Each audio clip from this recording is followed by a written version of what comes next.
হারাম ভালোবাসা আল্লাহ পাক বৈধ করেননি। এমনকি কথা বলার সময় আল্লাহ পাক বলেছেন একজন গায়রে মাহরাম মেয়ে যেন পর্দার আড়াল থেকে কথা বলে, কিছু চাইতে হলে যেন পর্দার আড়াল থেকে চায় এবং গলার ভয়েসটা যেন কর্কশ হয়। আল্লাহর লিমিটেশনগুলো দেখেন আর বাস্তবতা দেখেন। আল্লাহ পাকের লিমিটেশন হচ্ছে এরকম যে একজন মেয়ে যে আমার স্ত্রী নয় তার সাথে আপনি ফোনে কথা বলতে পারবেন না, প্রেমালাপ করতে পারবেন না, আপনি তার দিকে কামনার দৃষ্টিতে তাকাতে পারবেন না, আপনি তাকে স্পর্শ করতে পারবেন না, তার সাথে নির্জনে কোথাও সময় কাটাতে পারবেন।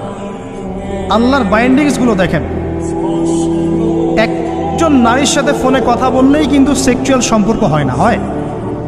একজন গায়রে মাহরাম মেয়ের সাথে যদি আপনি বসে কফি খান তাহলে কিন্তু যৌন সম্পর্ক স্থাপিত হয়নি, এখন হয়।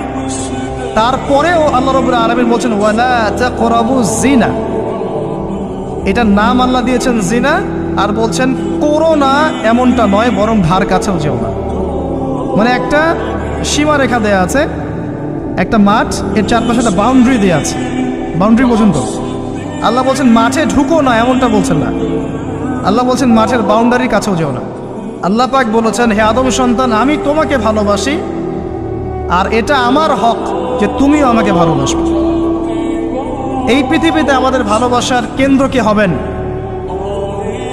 সমস্ত কিছু ভালোবাসার ঊর্ধ্বে কার স্থান হবে?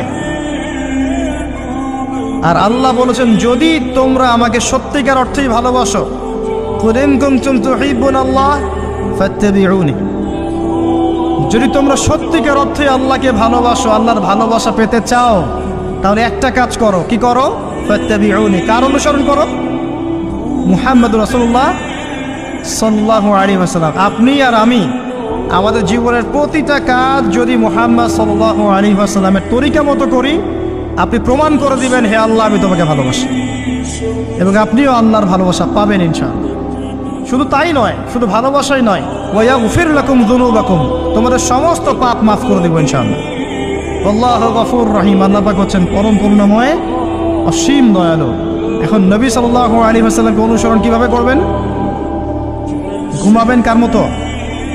রাসূলের মতো। উঠবেন কার মতো করে? ওযু করবেন কার মতো?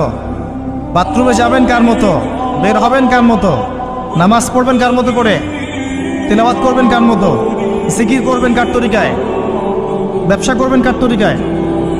চাকরি বাকরি কার তরিকায় করবেন? বিভিন্ন সেক্টরে দায়িত্ব কার মতো করে পালন করবেন?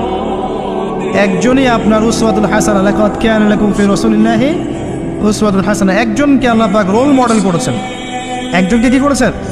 Role model. তাকে ফলো করলেই ইনশাআল্লাহ আপনি জান্নাতে চলে যাবেন। আর এটা কি শুধু জীবনের একটা ক্ষেত্রে করবেন না সমস্ত ক্ষেত্রে করবেন? আল্লাহ তৌফিক দান করুন। আর নবী সাল্লাল্লাহু আলাইহি ওয়াসাল্লামকে যারা ভালোবাসেন তাদেরকে আপনি ভালোবাসবেন।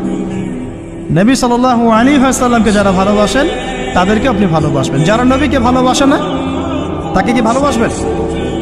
ভালোবাসার মানদণ্ড কি হবে? আল্লাহর জন্য ভালোবাসবো, আল্লাহর জন্যেই ঘৃণা করব। এটা আল্লাহর জন্য কাছে আসা, আল্লাহর জন্যই দূরে যাওয়া। আরশের নিচে আল্লাহ পাক যে কয় শ্রেণীর মানুষকে আশ্রয় দিবেন, যে 7 শ্রেণীর মানুষকে, তার মধ্যে এক শ্রেণী আছে এমন 2 ব্যক্তি যারা পরস্পরকে শুধু আল্লাহর জন্য ভালোবাসে। সুবহান। কেউ যদি কাউকে আল্লাহর জন্য ভালোবাসে তার উচিত তাকে জানিয়ে দেয়া যে হে অমুক ভাই আমি আপনাকে আল্লাহর জন্য ভালোবাসি। অমুক দিনী বোনকে বলতে পারে আমি আপনাকে আল্লাহর জন্য ভালোবাসি। এক ভাগ ভালোবাসা দিয়ে পৃথিবী চলছে। এবার আসেন এই দুনিয়ার জীবনে আল্লাহ পাক রিজিকের পাশাপাশি একজন আদর্শ দিলেন, উসওয়াতুল হাসানা দিলেন, তাকে ফলো করতে বললেন।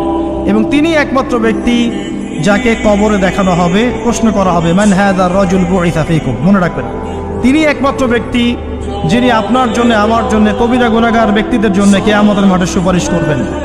তিনি একমাত্র ব্যক্তি যিনি হাউজে কাউসারে পানি নিয়ে আমাদের জন্য অপেক্ষা করবেন।